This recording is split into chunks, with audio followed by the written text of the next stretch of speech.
يا قبيلة بيت العرومي يلي تدخلوا تهددوني بالخاص بالرسائل بالاتصالات، لا يفكر لكم ان محمد العربي مذلول ولا محمد العربي يفتجع. قسما بعزة الله واللي خلق الارض والسماوات والجبال والجن والانس اني ما فلت حقي. اللي يقول لي لا اذكرش بيت العرومي، ها من اذكر؟ اصل من؟ قال لي لا تذكرش اصيل العرومي، اصل نقط اصل نقط، هذا انت.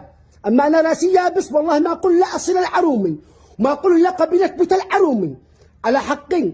وتهددوني اجمعوا دومان. انا ما اجوكش 4 شهور شاقي لا عند اصيل ووالف فلوسي عنده وبالاخير يجي ياكله.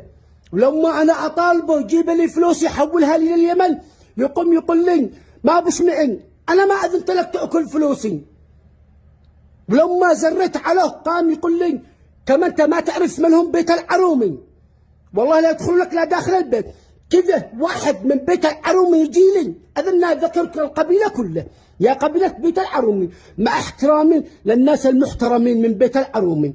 اما الناس التافهين القذرين اللي يدخل يهددني على حقي وقع كف، ومفتجع على سمعتك وعلى البهدله وقع كف.